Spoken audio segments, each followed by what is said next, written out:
तो अस्सलाम वालेकुम दोस्तों, कैसे हो? ठीक हो?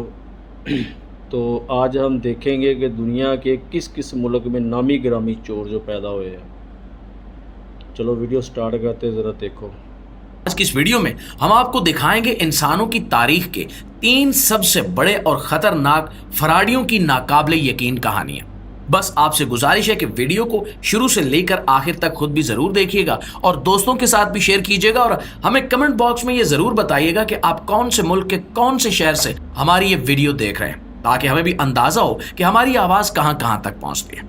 तो प्यारे दोस्तों, सबसे पहले बात करते हैं हिंदुस्तान के लेजेंड चोर नटवर लाल की।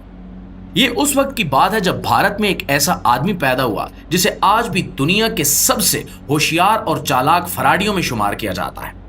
उस शख्स का नाम था नटवर लाल, लेकिन ये उसका असल नाम नहीं था, बल्कि इसका असली नाम मसलीश कुमार श्रीवास्तव था।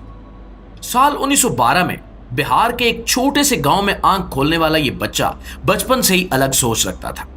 जब बाकी बच्चे खिलौनों में दिल लगाते थे, नटवर लाल नोटों की गिनती और जाली दस्तखतों में मुहारत हासिल कर रहा था। ये वो जमाना था जब भारत में बैंकिंग का निजाम भी अभी तरक्की नहीं कर पाया था। नटवर लाल ने इसी सादगी का फायदा उठाया और छोटे चेकों पर दस्तखत करके हजारों रुपए निकलवाने शुरू कर दिए। कुछ ही अरसे में वो बैंकों की नजरों में आ गया, मगर वो पकड़ा नहीं जाता था। फिर उसने अपनी चालाकी को एक नया रुख दिया। अब वो मुख्तलिफ भेष बदलकर लोगों के करीब जाता, उनका एतबार जीतता और फिर उनके जेवरात या कीमती अशिया लेकर गायब हो जाता। दोस्तों, ये बात सुनकर आपको हैरत होगी कि नटवर लाल ने कुल 9 बार गिरफ्तारी दी और 9 बार ही जेल से फरार हो गया।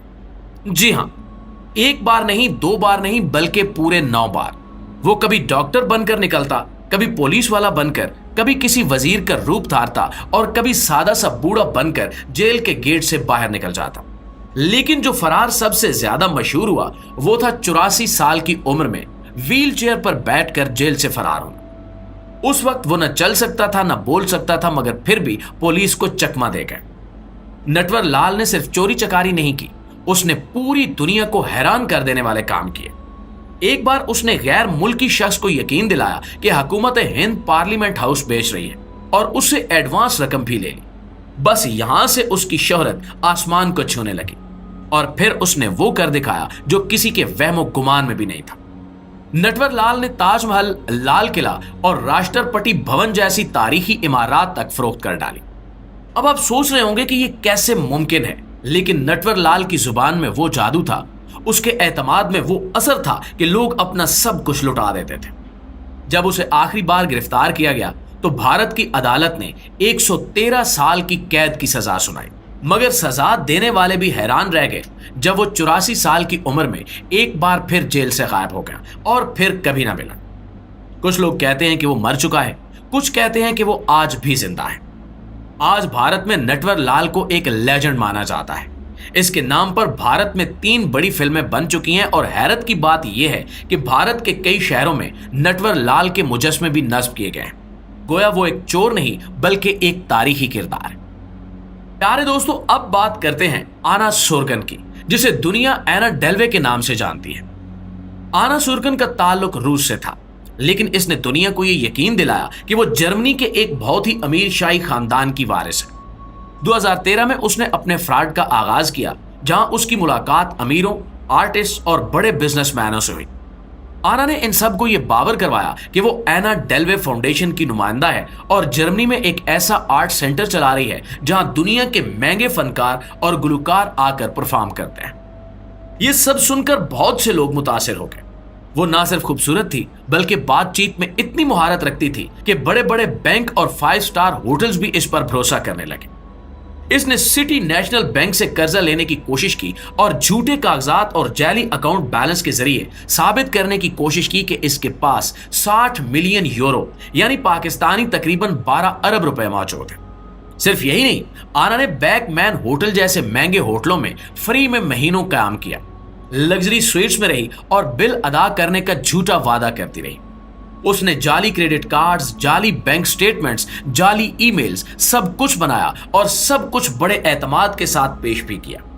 दोस्तों, हैरत की बात यह है کہ اس نے اپنے دوستوں، ہوٹل والوں، بینکر سب کو یہ یقین دلایا کہ بس کچھ ہی دنوں میں سوئٹزرلینڈ سے فنڈ ٹرانسفر ہو جائیں گے، اور وہ اپنا امیج ایسا بنا چکی تھی کہ سب کو اس پر اعتماد تھا۔ مگر ہر جھوٹ کا ایک دن انجام ہوتا ہے۔ سٹی نیشنل بینک نے جب چیک کیا تو اسے شک ہوا۔ آنا نے ایک $60,000 کا جعلی چیک بھی کیش کروانے کی کوشش کی اور اسی وقت وہ پکڑی گئی۔ جب آنا کو عدالت میں پیش کیا گیا تو اس نے اعتراف کیا کہ اس نے یہ سب فراڈ جان بوجھ کر کیا، مگر اس کے الفاظ چونکا دینے والے تھے۔ اس نے کہا کہ میں آج کے دور کی رابن ہوڈ ہوں، میں نے صرف امیروں کو لوٹا، غریبوں کو نہیں، اور مجھے اپنے کیے پر کوئی افسوس نہیں ہے۔ عدالت نے اسے 12 سال قید کی سزا سنائی اور دنیا کو ایک ایسی حسینہ فراڈیہ کے بارے میں علم ہوا جس نے اپنے حسن، اعتماد اور جھوٹ کے ہنر سے امیروں کو لوٹ کر تاریخ میں اپنا نام لکھوا لیا۔ پیارے دوستو، اگر کوئی آپ کو آ کر یہ کہے کہ پیرس کا مشہور ایفل ٹاور برائے فروخت ہے تو کیا آپ یقین کریں گے؟ یقیناً آپ ہنسیں گے یا اس شخص کو پاگل سمجھیں گے۔ لیکن ایک شخص ایسا تھا جو اتنا ہوشیار، چالاک اور ذہین تھا کہ اس نے یہ بات ایک امیر بزنس مین کو یقین دلا دی اور ایفل ٹاور کو بیچ دیا۔ یہ شخص تھا وکٹر لیسٹنگ۔ اس کا تعلق چیک ریپبلک سے تھا اور وہ 1920 کے عشرے میں یورپ اور امریکہ کا سب سے بدنام فراڈیا بن چکا تھا۔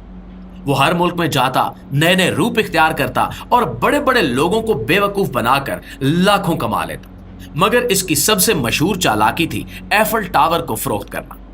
اب یہاں پر سوال یہ ہے کہ یہ ممکن کیسے ہوا؟ تو دوستو، یہ 1925 کا سال تھا۔